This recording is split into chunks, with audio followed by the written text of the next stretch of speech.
I've been looking forward to this talk for the longest time, so thanks so much for making it out. Obviously, I kind of wanted to go over your background as well. I know you joined Deep Genomics a couple of years ago now at this point. Would you like to introduce yourself and a bit about Deep Genomics as well? Yeah, sure. So I joined Deep Genomics about 4.5 years ago now. Basically wanted any ship on the rocket ship that I thought the company was. I still believe it is.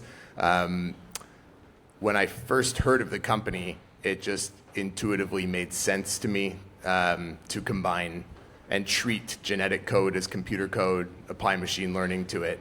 It turns out that it's a heck of a lot more complicated than that, and that's what we all know and understand now within Deep Genomics for sure.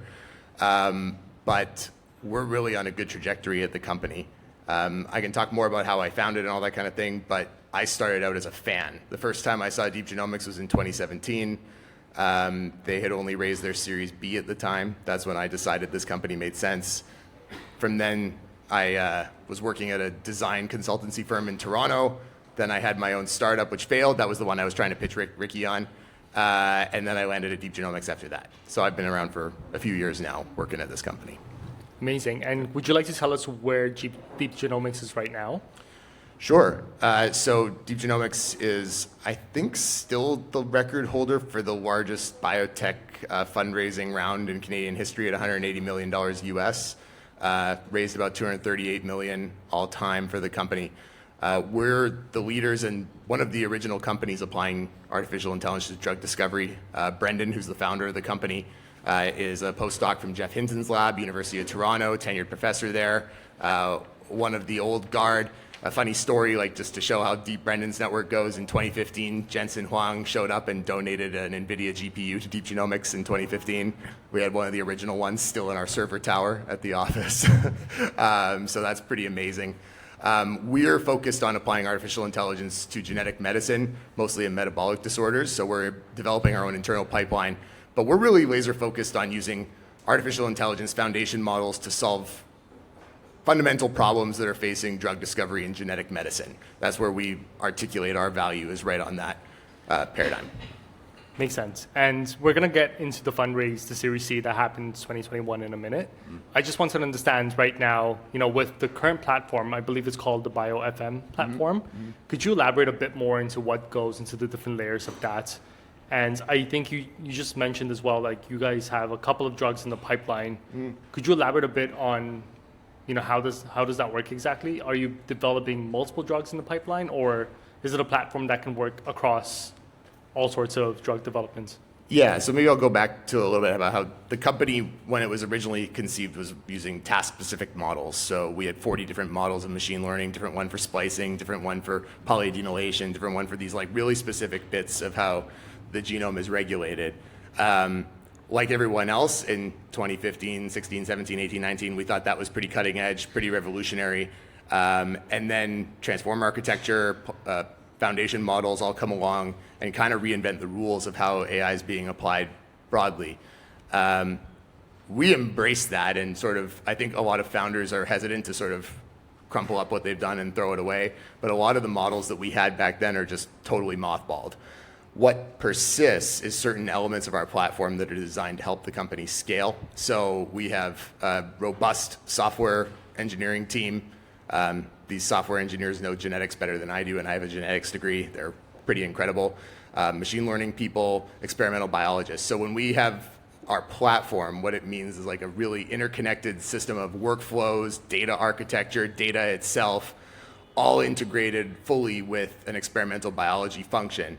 And the decision to develop drugs is both to develop data that can be fed back into the platform, but to validate the platform itself.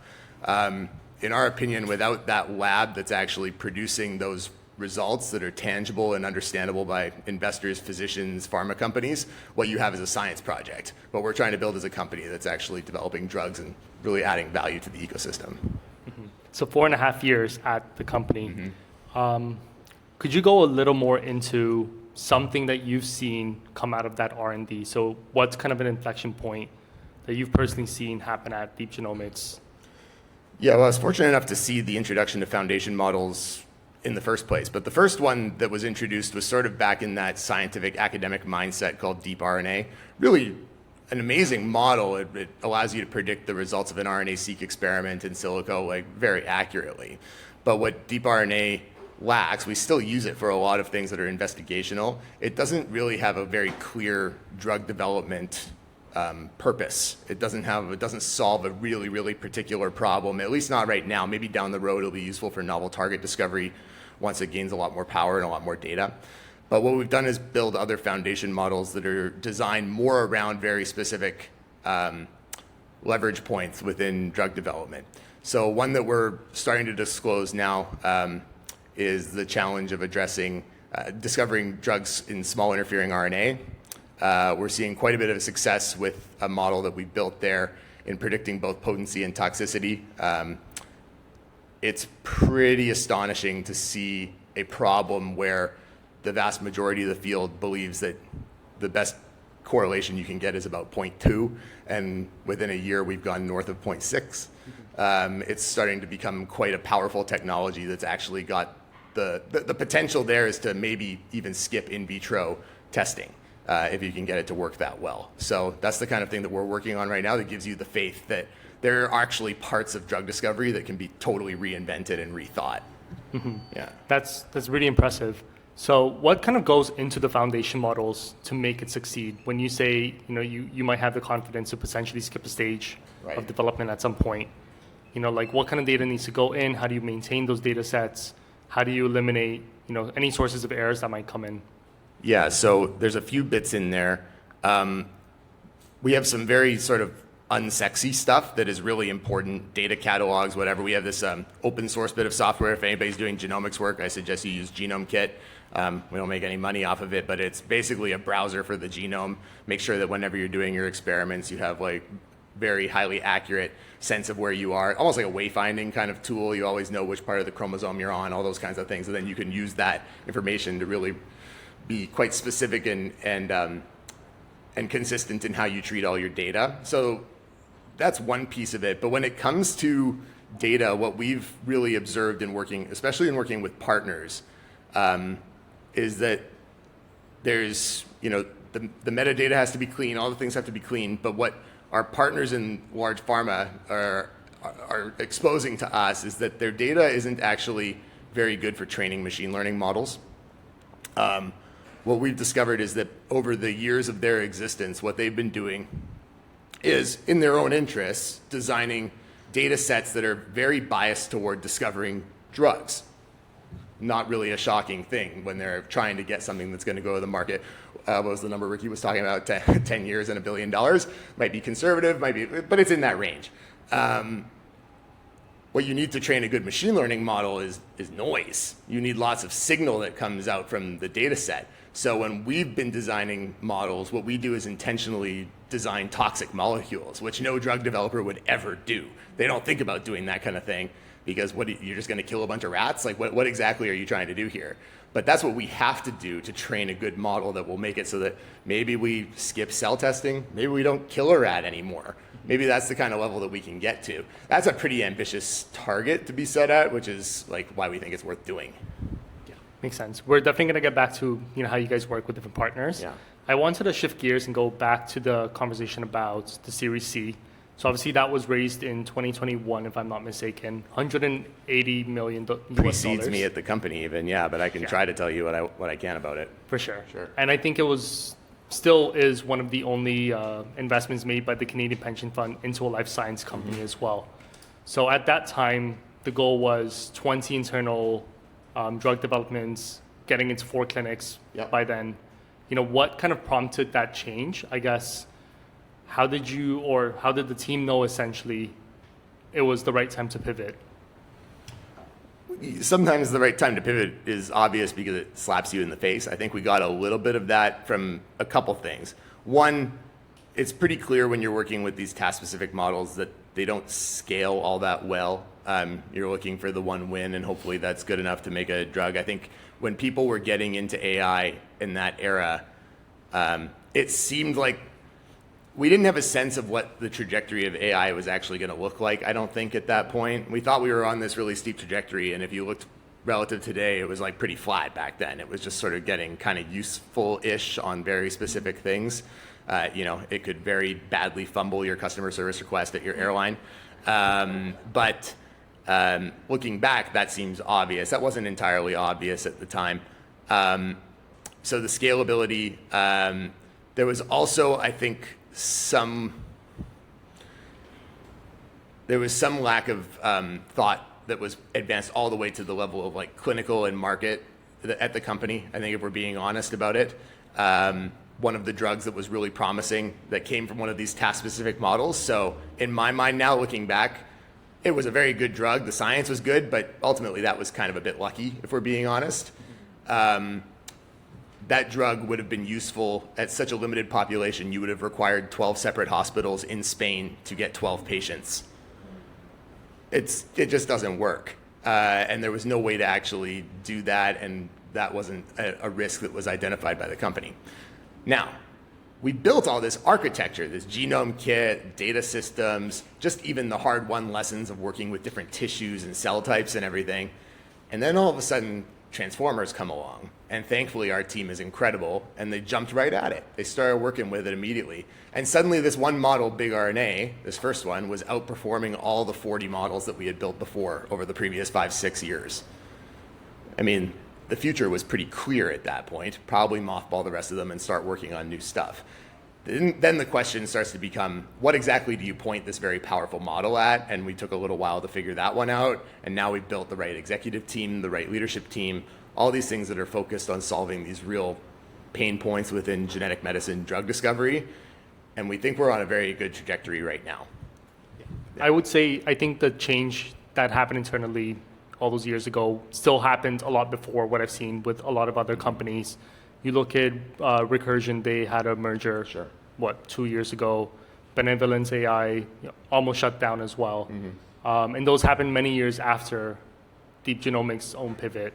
I guess, are you able to speak towards what kind of goes into the conversations with stakeholders when deciding, to move from one area to another? With stakeholders, you mean in terms of modifying our business strategy and everything like that? Yeah, I can speak about that a little bit. The interesting thing with biotech, tech bio, that entire world of how you want to describe it, the market tends to dictate how the investors think quite a bit. So there's this pendulum swinging at all times where platforms are hot, drugs are products are hot, assets are hot, platforms are hot, these kinds of things. And the investors tend to want to realize their value quickly. It's in their best interests. And so when the platform is hot, everybody's super excited for us to invest in software engineers. And when programs and assets are hot, everybody wants you to dump everything else and start working on drugs exclusively. So when we were rethinking how to do things, thankfully there was quite a bit of interest in transformer models. There was platform interest, COVID, all that kind of thing. But now the pendulum is swinging back toward actual drugs. So we're lucky that we're smart. We are doing both at the same time because we think that they can't live without one another. And convincing our investors and our board of that was not easy, especially when we're saying we're going to kind of start over quite a bit of this stuff that we've been working on for the last little while. Ultimately, though, having strong executive team, clear goals, these are business basics, fundamentals that when you go to the board meeting and you're prepared and you have a plan, the board, I think, wants you to, they've got money in you, they want you to succeed or they want to take their money back. So I think it's not kind of like the opt-out clause that Bettina was talking about. The board doesn't, the opt-out clause is to take the money back at a severe haircut. They'd rather not do that. Venture capitalists, they want the 10x. So it's hard to say no to a company where the founder was in Jeff Hinton's lab and we have a shot at genetic medicine plus AI. And so I think they were willing to let us play it out. Yeah, that makes sense. I think you kind of touched on this already, but in your opinion, do you still think there's room for that task-based model that initially was being developed within the company, maybe with another company, maybe for a different model in the future? Or do you truly think that the platform needs to be across multiple developments? Yeah, I think task-based models have some utility if they're at a low cost in solving a very simple problem. Beyond that, like one thing that we often are surprised people don't understand when they start talking to us from a BD perspective or an investor perspective is that they sort of think we're an LLM. And we're like, no. Our models speak RNA and DNA. Like we feed literally like the sequencer data into our models. That's what they don't speak English. Like we need to understand this like right now. This comes into the like question of where do these things go wrong? The level of data that needs to be processed that is not even perceived, like a human being can't interpret it just looking at it. There's no way that a task-specific model can interact with a human in a way that's productive in that way that can scale. So I don't think so, no. To answer your question, I sort of butchered my way through that one, but I don't think that at this level of complexity and scale, no, I don't think it's possible, personally. It's also a cost thing. Like you said, Yeah. in the past, you had that drug for 12 people that it was hard to find. I think it always limits the potential in that sense. Yeah. Shifting gears a little bit, I wanted to go into the current partnerships that you have for your platform.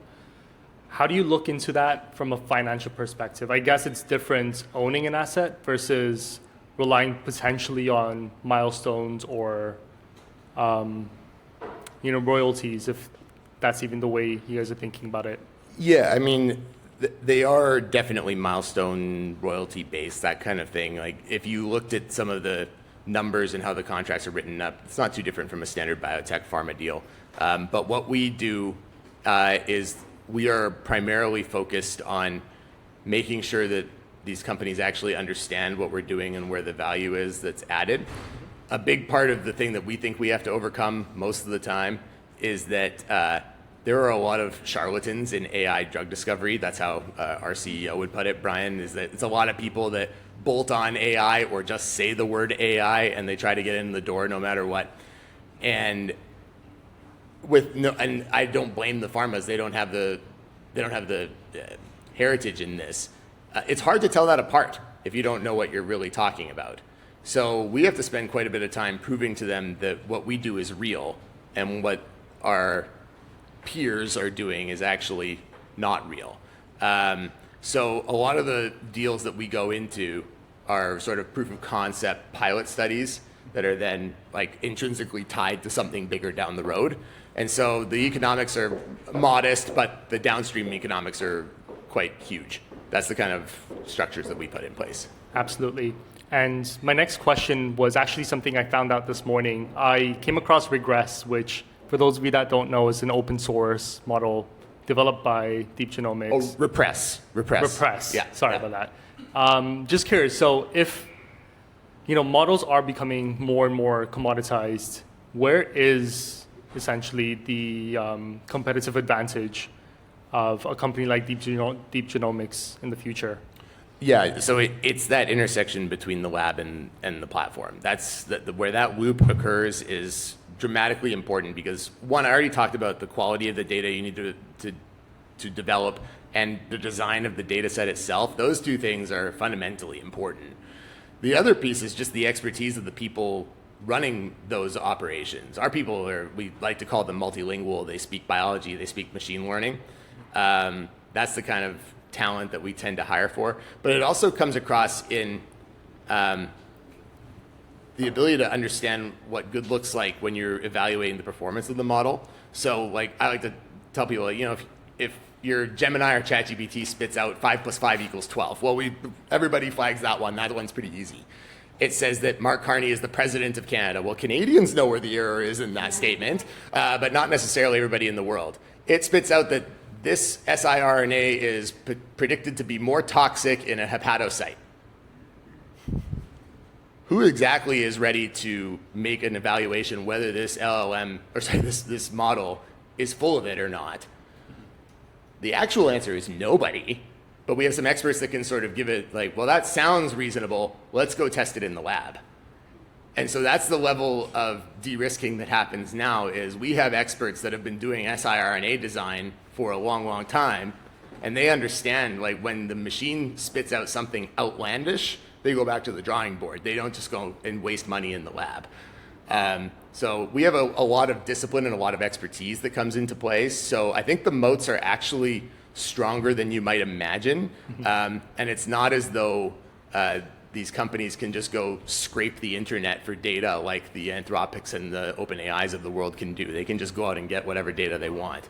The data that matters here is hard to produce, often siloed, often a lot poorer quality than you think it is. So there's quite a bit that goes into it. Yeah, I think you kind of touched on my next point as well.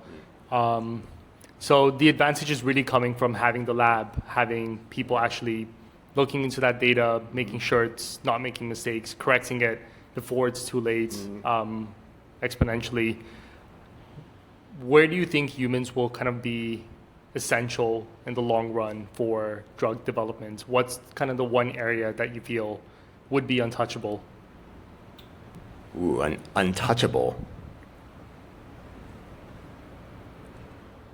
I don't know that you're talking long term. And long term in this context means 1 year. I don't know that there's much of it that is untouchable, but it requires so much more sophistication and care on, like, if we're getting into agentic science is sort of what you're talking about. Like, there's companies that are claiming they're trying to do this right now. There's one called Lila that people can look up. It's like they're basically just trying to make a playground for AI to create drugs. It's kind of like a wild concept. There's some crazy money going into stuff like that. It might work to do the preclinical stuff. Then they start getting into, okay, well, then clearly this is going to start becoming just a human issue of how do we run trials? Do we need to run trials? How do we do them in the future? This is all for drug design. The other piece that's actually quite a bit more complicated and way further down the road is identification of novel targets. That one is trying to figure out new places to drug is much harder than developing a new drug. And so what AI's advantage is it can navigate this seemingly infinite biological space that all somehow exists within a cell in a way that a human could never hope to. There's just no chance that a human could ever interpret that amount of data and all the interconnections between all these factors. So we have high hopes that there's still a lot of work left to be done. But is there a spot that's untouchable? I don't know. I don't think so. But we're starting to get fairly sci-fi futuristic kind of here, Aman. We're drifting. Absolutely. Yeah. That's a long time away. My last question on that topic would be, is there any risk by keeping humans in the loop right now with the lab inputs and altering that data? Any risk of keeping humans in the loop? Yeah.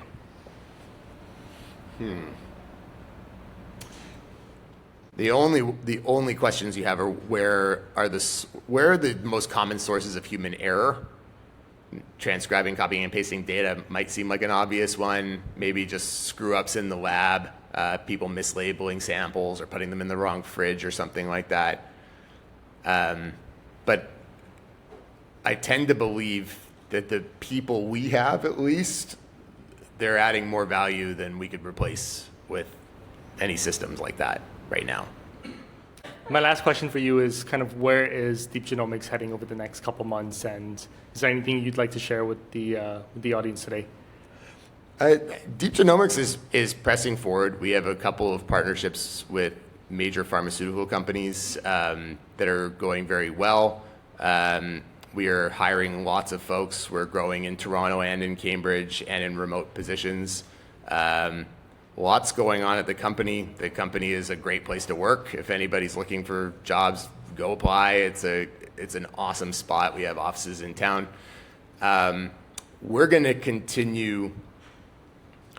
One thing that we think about a fair amount in terms of what's coming up this year, one, we're going to keep pushing the envelope for genetic medicine. The other thing I hope people maybe walk away from this like with a bit of wisdom for friends and everything. I look at this year as pretty important for artificial intelligence, but particularly for artificial intelligence with pharmaceuticals, because there are going to be several companies that have their first clinical results coming out from their drugs that were AI informed or AI discovered. There's like in silico, Recursion, a few of these companies. Just remind people that you talk to that those, by definition, if those drugs are producing clinical results, they were discovered about 5 years ago when we decided our models weren't worth the using. So I don't think that we should judge the entire industry based on the results of those trials, unless they're good, and then yeah, this is an awesome industry. But it's going to be an interesting time, just like how university campuses are seeing like revolts against AI right now. There will be a moment in time where people revolt against this too, and I hope we can weather that because there's a lot of potential here, and we're trying to do it the right way, staying Canadian as much as we can, and going forward. All right, thank you so much. We're gonna head to Q&A. Hey Tom, it's like a royalty farmer type of situation where you collect royalties in the long run, and do the clients like pay you upfront for partners, like to whatever extent you can disclose? Yeah. No. So typically, if you're not familiar with pharmaceutical biotech type deals, the way that they're structured is some company, Pfizer, will pay some biotech company local. We'll use Deep Genomics. We don't have a partnership with Pfizer. They would say, okay, we need you to discover 3 genetic medicines. We're going to pay you $10 million upfront per. And then every milestone you hit that's predefined, we're going to add 20, we're going to add 50, we're going to add 100. And they structure those deals in such a way that they will never pay the full amount that is put in the press release, because odds are only one of them would work, if at all. And if it does work, then suddenly the deal becomes so expensive that Pfizer would rather just buy the company. Our deals are definitely more like that. But what we're trying to do is say, listen, we can solve this entire portion of genetic medicine for you, and based on what you know about us, that we've proven we can solve this piece of genetic medicine, and we have this foundation model platform that is applicable to all of genetic medicine, I think you can make the easy leap that we could solve other parts of genetic medicine for you too. And so we are articulating that thesis to our partners, that we are not just solving one problem for you, we're proving we can solve that one problem so that you believe we can solve the other 100 problems. And that's the sort of spirit in which we go into the agreements with our partners. Does that mean? Yeah, kind of, yeah. But, and we just, when we look at the data internally, it is so compelling. We're like, okay, we're in a good spot with these two, and we're probably going to add on a couple more. And if one of them decides that we're too good to let anybody else have, then so be it. That would be a great outcome, but we'll see how that goes. Thank you so much. I was going to ask you about from UBC to Harvard, but this last year I was at Vector, and you brought something up about AI and LLMs, so I wanted to ask you about some of the conversations I heard last year. A lot of people thought, AI, LLMs, and I wanted to ask you about AI and health, and also people thought scheduling tools and chatbots. So where does Deep Genomics actually matter in the patient way? And what does Deep Genomics do in terms of what that provides for the patient, or what the tool actually does for the patient, if I may? Okay, so if I understand the question, like what exactly is our value proposition to patients? Yes. I wanted to kind of say, like, people think AI and health is just scheduling tools and chatbots. Yeah. And Deep Genomics is taking a very unique stance in terms of understanding it through like DNA and RNA. I'm understanding from precision medicine, but I wanted to understand what that meant for the patient, or from the patient's perspective. So it can be a precision medicine play. The types of tools that we have could just treat something very specific, or you could identify a way to treat something more broad that is novel in a completely new way. If you talk to Brendan, the way he would articulate good artificial intelligence is something that surprises you. So we would hope that the models surprise us with what they show us. We've already seen that quite a bit with some of our stuff. And what he would define as success from a drug discovery point of view is that we are discovering drugs that otherwise could not have been discovered with traditional techniques. So looking for these non-conventional mechanisms by which somebody just never understood that there was an interaction between these two genes. I'm grossly simplifying this. Or somebody never understood that this gene was involved in that particular pathway, something like that. Or we find a drug that is, most other predictive models would have said, this is likely to be toxic to humans, But our models would say otherwise, and therefore we're the only ones that would bother testing it. So there are lots of mechanisms pathways by which you could find a drug that matters to patients long term that we just don't believe other people are capable of finding. Does that make sense? So totally, there's one limitation of genetic medicine, which includes like oligonucleotides gene editing, that people outside the industry don't know super well, is that the only place that it's very easy to get this drug to is the liver.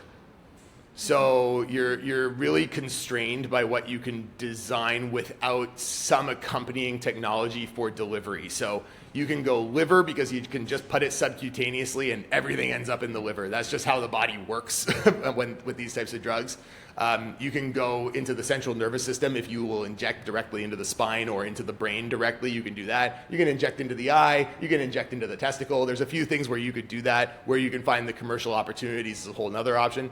So the vast majority of drugs being designed in genetic medicine nowadays, there's some technologies for lung too, I should say, and muscle. The vast majority of genetic medicines that are being designed today are designed to go to the liver. So they're metabolic diseases, obesity would be one, any kind of hepatitis, MASH, these types of things, and then a lot of liver disease, liver genetics and metabolism ends up affecting the heart. So you can deliver lots of drugs to the liver that will also affect heart disease. So that's sort of why we're focused on metabolic disease, because of a delivery constraint. If it were not for a delivery constraint, various cancers, muscle diseases, CNS diseases would all be on the table because the genetic questions are roughly similar, but it's a delivery problem. There's a lot of delivery work that's being done in the field. Sure. That's why, I think Pfizer just bought Avidity or something. I think that was them, or maybe it was Novartis that bought Avidity. I can't remember, but they're scooping up delivery companies. There's like a lot of interest in that. So earlier you were describing how like your models are not really they're not traditional like LLMs where there's like they don't speak English, right? So what does like an output or like an input and output of the model, or let's say a big RNA, what would that look like? Oh, you are asking the wrong person, but I will do my best. What we would do is we would input, for example, big RNA. We would say, look at this gene in this tissue type.